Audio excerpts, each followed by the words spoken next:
This year, we speak right from the top. So, Nontokozo Hadebe is the Group Executive for Strategy and Sustainability.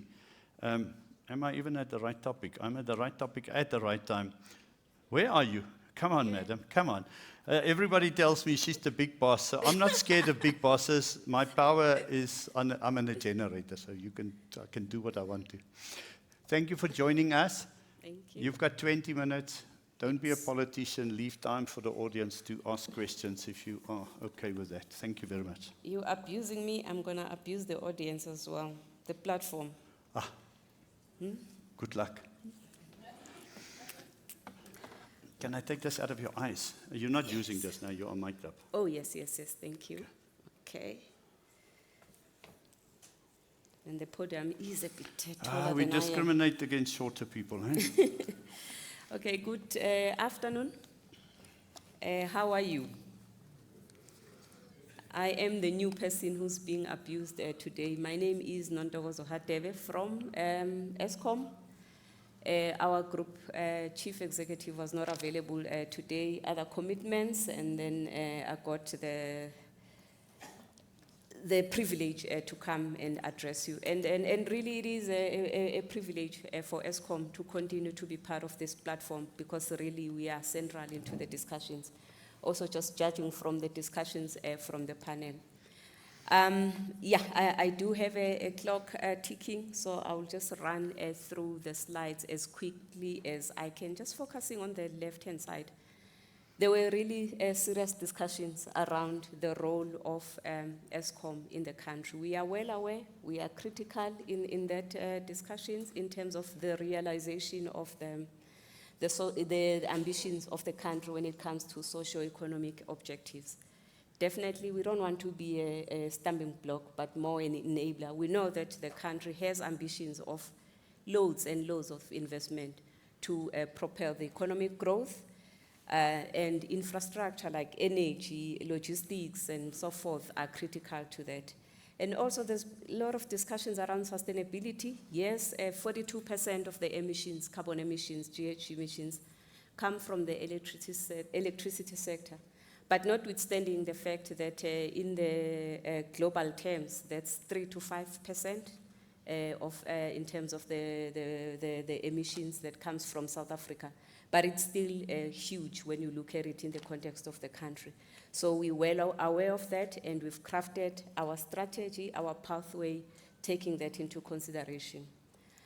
The company has done really reasonably well in the last 18 months. It is something that we note, and it's also just boosting the morale of the whole team of the guardians of Eskom, of how we are performing, and we plan to continue on the same path. We have seen significant reduction of load shedding. We might not have seen the significant reduction in the mentioning of load shedding in the discussions. We still talk about it. Yeah, we still talk about it. Hopefully at some point we'll get to a point where there's also a significant mentioning of the word load shedding. But definitely we have seen it, a significant reduction, 96% availability of supply. There has been some challenges. We've issued our winter outlook of how it's going to look like. The system remains vulnerable, but the team is doing its best to make sure that we reduce to a point where we will not even talk about load shedding.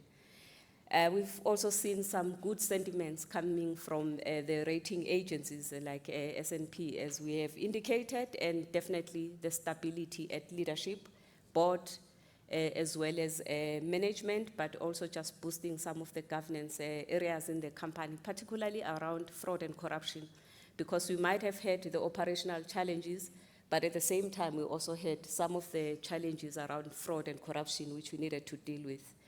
Definitely, there has been discussions around the reforms in the energy space, which we also, on top of that, we know we have to lead it from our side, because we are a monopoly.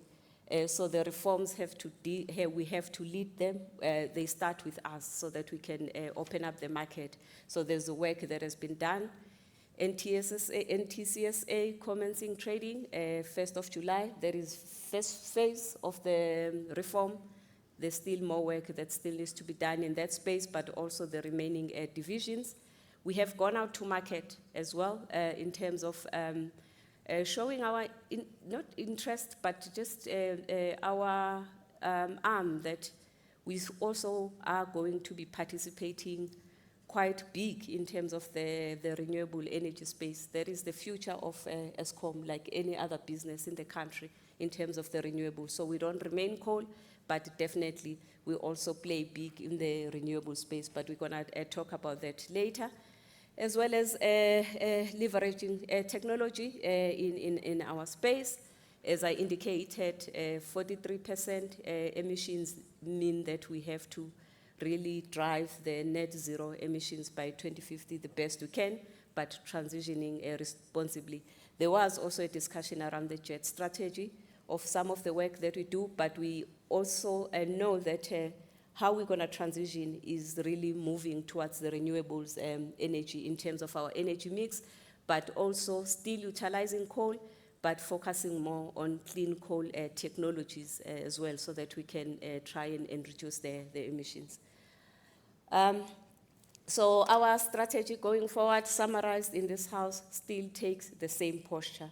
We're not removing the feet from the pedal in terms of financial and operational sustainability. We have to recover and sustain at least our energy availability factor up to 70%. Currently, we, I think, hovering between 59 to 61%. It's the best that we've seen in the 2-year period or so. But as we continue to emphasize that the system is vulnerable, it's up to us on how we manage the unplanned outages mostly. There has been a discussion around the panel, around the crippling of the municipal debt in the business, which needs to be sorted, and at this point in time it goes beyond Eskom, but it requires a number of stakeholders. It's one of the key focus areas that is receiving attention across the board, including the engagements with the likes of COGTA, National Treasury, and so forth, to make sure that we deal with that part. There was also a mention of efficiencies as Eskom. As you can see, we've also elevated it, optimizing our cost and enhancing the revenues from other sources. Definitely, we are unbundling, but we have to work on the business models of the other divisions, generations, distribution, and how they're going to look like and function, and the types of things they're going to be doing in the post-unbundling era. The company has been there for 102 years, and it is going to be there for another 102 years. So we're just moving with the curve of where the energy sector is located at this point in time. And indicated as well, there is a focus on the grid capacity as well as on the emission side. But the strategy, it remains the same. We have not changed. We are working on those things. We are fast-tracking the capacity of execution as best as we can, because the message is implement, let's move away from the strategy. But funny enough, they sent a strategy person to talk about that. So I might be trapped in terms of my own strategies and execution capabilities and so forth. This is just a schematic representation of the significant work that has been done, particularly in reducing the unplanned load losses, because those are the ones that are tripping us in terms of the pressures on the system. Yes, in the period of January to June particularly, we've seen an increase in unplanned load losses, and also we've had a couple of incidents of load shedding. A number of them, a number of challenges linking to the delayed returns from the planned outages, the incline weather, which took us by surprise in some instances, but we learn as we go, and the teams, particularly in generations, they are building in some instances, for the couple of load shedding that we've seen, it was things that the teams had not experienced before, and they were not necessarily on the core operation, but the auxiliary side of things, of the power stations. So now we have to pay attention to that. This is our well publicized generation recovery plan. We've done the best we can in returning the units from service to date. The last three are what the engineers, I'm not an engineer, they are in synchronization. They are back, Kuber, slight delay, it should be operational by now, but the team is pushing as much as they can to have it by August. Kusile also came in March, and recently we did announce the Medupi 4, which also came July 2025. So now we are a bit confident that we do have as much capacity which will help us abate or push away as much load shedding or constraint of the system as best as we can.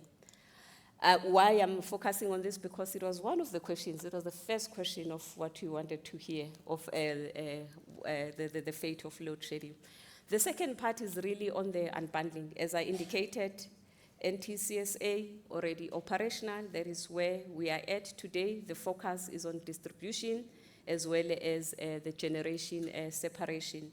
Obviously, as we were just concluding on NTCSA, some of the things became a bit more clearer with the promulgation of the ERAA, particularly around the market operator and the system operator, which is now the next phase of how the transmission business is going to look like, which is what we are working on now, of what this is going to look like, the independence thereof, and so forth, working closely with the operations Vulindlela team. Obviously, so, you know, unbundling, it's not as easy as we say it. We have to make sure that the businesses in their standalone environment, they're going to be able to be profitable, to be sustainable. So we have to take that into consideration. So we're spending quite a lot, particularly around distribution, because of the municipal debt, to make sure that post-unbundling, it is sustainable, so which is delaying us with that one. But also there are licenses that are attached to the businesses that are issued by other legislation, like the nuclear. How do you deal with the nuclear licenses into the generations business, which then becomes a bit more complex. But we're working with the team to deal with that. As I indicated, our focus, yes, we unbundle, but what does this Eskom look like post the unbundling, the types of things that we'll be doing? Generation, we see it focusing on ensuring the base load for the organization. Nuclear, still playing a bigger role. Gas as a transition energy source as well, gas to power, there are plans for that. Obviously, most of it and the quantities will also be determined by the finalization of the IRP and the emphasis on clean coal. I did talk about the Eskom Green and the types of things that we're gonna do.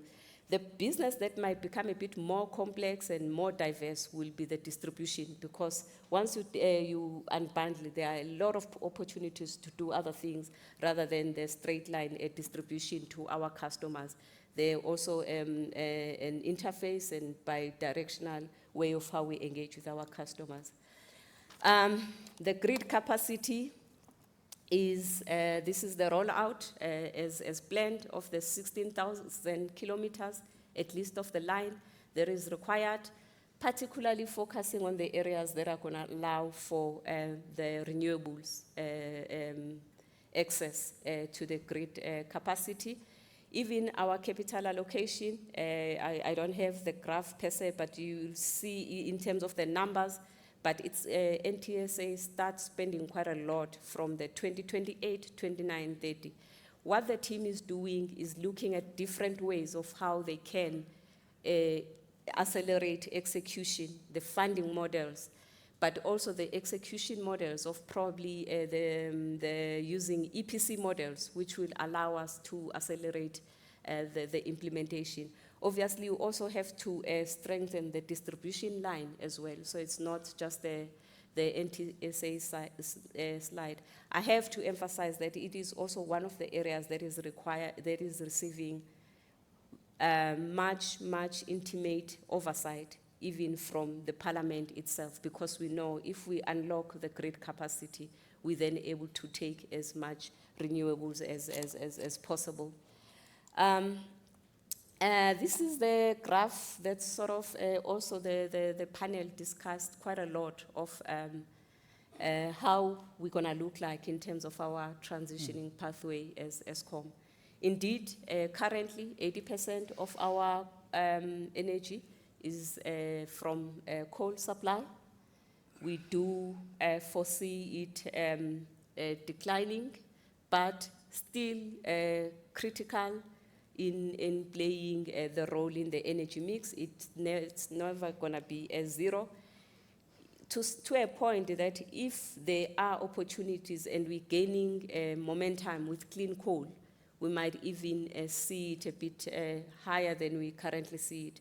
But we do see an opportunity, and we've already started to move towards at least 20 gigawatt of renewable energy into the mix. The first 5 gigawatts, we get it from the stations that we said we are closing, so what we call the repowering. So those 5 stations, we've already calculated. They give us at least a 5 gigawatt. We will start from there. We've got land.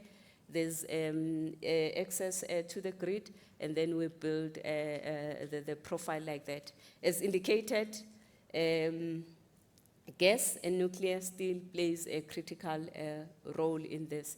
So our message is quite clear that it is a risk-adjusted approach. We're not gonna do things irresponsibly and close power stations without necessarily making sure that there's a backing, and we're not gonna destroy the supply, but also the affordability and overall economic ambitions of the country.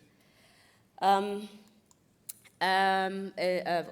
can also just skip on the slide, but it's that emphasis that we're well aware on whatever we're doing in terms of the meeting the standards and decarbonization, not just for the sake of it. We know the health impact of some of these on the communities, especially around our power stations.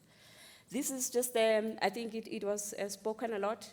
Just we also have to look and see how other countries are journeying or taking or doing in terms of this transition. There's a lot of discussions around China. Yes, definitely, they still on coal, but they are also very aggressive on renewables. But they are not shutting down their coal plants. They're even building more, but they are building that flexibility, which is probably the pathway that we might be leaning to. And France and USA leading from the nuclear as the base load. Australia and Spain, obviously more on the renewable energy expansion. So we're looking at that. We're like, okay, which is the best one that we can do, particularly from an Eskom perspective, just to make sure that we transition responsibly. The challenges have been spoken to at length in terms of the limited funding. Most of the things that we are planning to do, particularly on the renewables, is through private sector. We even have dedicated units that are just focusing on that. We're not gonna do it alone. There is a need to also just speed up some, because at times the reform, the legislation, the rules and the regulations are lagging behind the reforms. So there is a need to also just maybe make sure that all the policies that are required catch up with the reform, like the IRP, Climate Change Act, even though it's there, but the sector targets there's still no clarity on that, on how it's gonna work, and it affects our business significantly. So we also need all of those things to become a bit more clearer. Yeah, in summary, that is where we are at. We are a business. We're not gonna plan for dying at all. We're gonna plan for our existence for as long as possible. So definitely, we're leading the reform. We are all for it. We don't even see it as competition, but complementing the energy requirements for the country. And we have to position ourselves on how we sort out the current challenges that we have, but how we go into the future. And all of these points that definitely I have emphasized in my presentation. There is where we are at, and I do have 10 seconds to spare. Thank you. Thank you very much. Thank you, Nontokozo. Please come join me.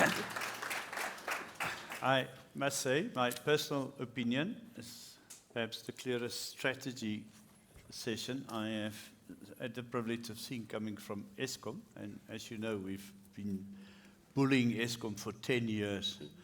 And to the credit of Eskom, you guys keep on coming back and telling us what you're doing and what your plans are.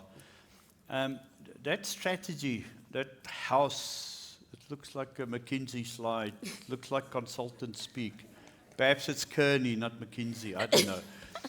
But I mean, if I were to have the privilege to go to Endrina Coles, to the power station, will the people there know that that is your beautiful picture of the strategy? Just close the gap between megawatt parks picture and the coal power station. Do the people get the strategy yet? Yes, they do. Can I say 100%? No. Never, yeah. Most Yes, people never. probably But never, yeah. so the board and leadership stability, what it did, the level of engagement we have with the likes of yourself, external stakeholders, is the same level of engagement that the Dan and the team are leading with the teams. And that's both Dans. The Dan that's here and the Dan that yes, isn't here. yes, yes. And then Dan Umashiko can even answer if probably from their side they know. But there's definitely that engagement, even with labor. We engage with organized labor on a frequent basis of where we are with our strategy. In fact, for the next 2 days or so, not the next 2 weeks, we will even be visiting their houses just to say where we are with our strategy. There's still a lot of work to be done, but definitely there's that engagement. So when I hear this narrative of this can't be funded by the government, we can use the private sector, every bone in my body says, yeah, big business, big government, and it is the small business sector that doesn't exist that's getting left out again. I mean, you can't go into a public-private partnership with small business. So by definition, you go into it with big business. Isn't that just further skewing our economy? Aren't you supposed to be the provider of energy to the whole economy, not only the privileged few who've got balance sheets? Yeah, that's a difficult question, but I think our intention is really not to leave out the small businesses in what we do. Probably how we are profiling it now is because we understand that we are going into the new space, particularly on the renewables. So we need the funding, but also we need the skills. Where do we get those skills? It might not be skills that we have from the small businesses. It might be skills that we have from other parties outside of South Africa. That is where we are saying.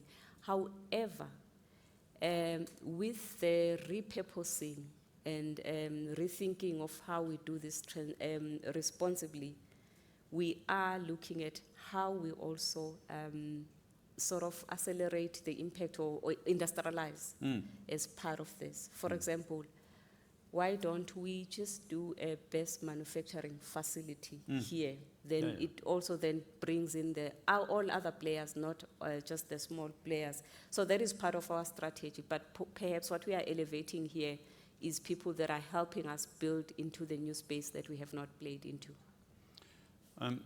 Getting back to some of the questions from the audience, I want to link the question to that graph. That was such a good graph for me, where you showed you're going to generate more power and less of that is going to come from coal. That graph was speaking to your renewable, Eskom's renewable. Yes. Why so little? I mean, you are a monopoly. You can build a lot more. Why? What is the constraint on that renewable energy component of your strategy? And really, why so little? Why aren't you doing a lot more?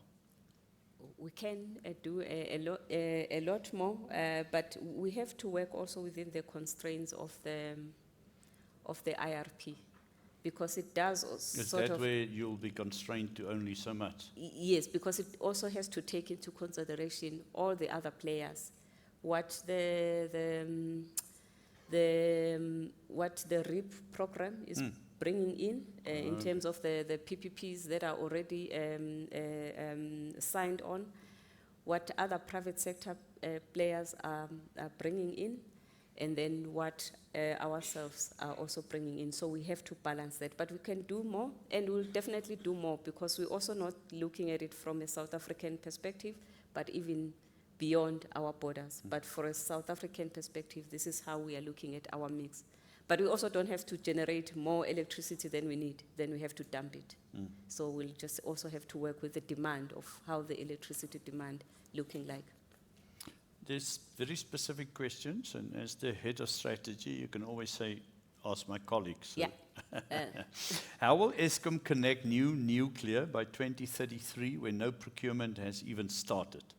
So you've got a nuclear growth in your strategy. Yes. The cynical question is, but you should have started procuring a long time ago. Yes, but again, we can't until there's a pronouncement, because that is a role and the expertise mostly of national government, of NERSA and DOEE. They have to give us a direction. Immediately once they do that, we can start procuring. Then Mashego, you can come this. They said I can ask for a friend. The first time this morning I heard... Snell, and then you can come to the rescue as well. I heard the minister's advisor this morning speak about smaller, localized, provincially based nuclear, which may or may not be quicker. There's another question from Dave Collins. What are Eskom's plans to sell green electricity separately from the fossil-based source? I know I got a quote from Eskom for green electrons at a vulgar price, exploitative price. So I don't like this idea. So is that part of your plan? Are you at some stage going to help those industries who need green electrons, and are you going to rip us off? It is part of the plans. And to rip us off, or to no, sell no, it no, to sell and separate. I think the team is also piloting, if I'm not mistaken. We've tried with what we call the nuclear attributes, and we've gone out to market to test who is interested, and also it requires a lot of visibility and transparency on how we calculate it. But it will even be easier where once we have the green co, because as I indicated, the green company is going to be a standalone. It's not going to be part of our generation. So it's a standalone subsidiary. Okay.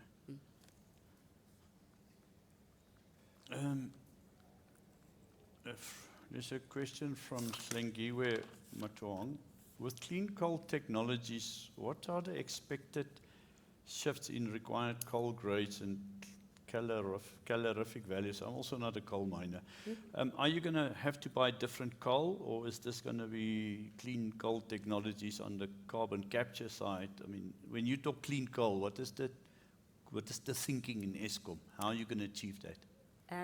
We're looking at it from, there is a potential from the combustion side, But we have not necessarily focused more from the inputs, because to change boilers and stuff and in terms of the contracting, it might be a bit costly.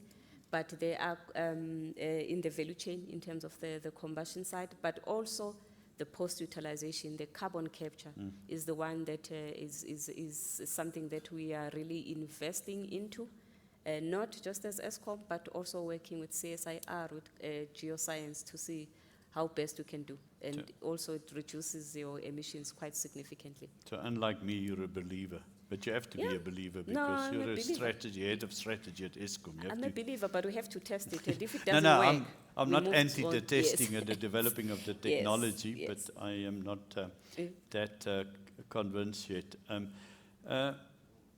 So I got stuck on that graph of yours, and this question goes there, but then I realized that's only the Eskom graph, because I would want to believe that in the next 30 years, we're going to stop mucking around. We're going to grow our economy.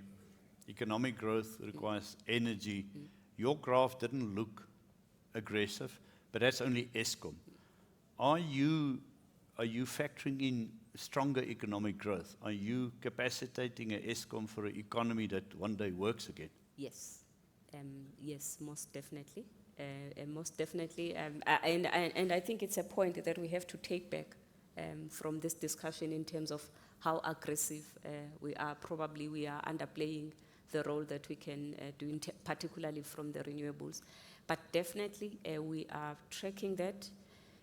For example, there was a discussion on data centers and how hungry they are for data, and also the beneficiation, regenerating the beneficiation in the country.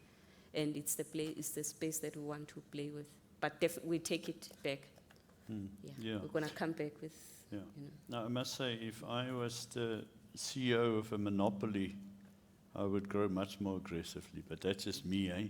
And that's why I'm not the CEO of a monopoly. Can you highlight whether and how microgrids could help alleviate the 16,000 kilometers transmission line investment needs? So can you repeat that? Yeah, so there's a question about, would microgrids help to alleviate the shortage of transmission lines and the requirements needed for that?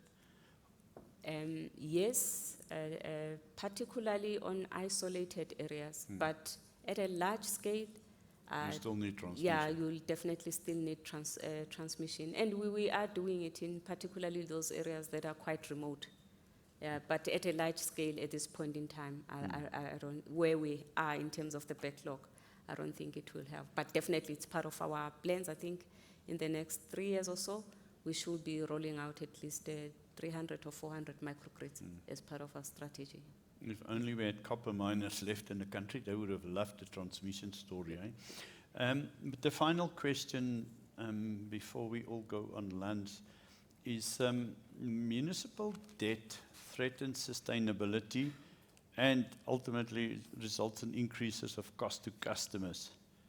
How aggressive are you as Eskom going to be in recovering the debt and preventing further increases? So the debt got mentioned this morning by the Minister's special advisor. Surely in your strategy formulation you have to deal with this thing. Any thoughts on the debt and the addressing of that? We think we are as aggressive as we can be. Initially it was a matter of collection. But we've even gone beyond that. We have this thing that we call DAA, now the English word,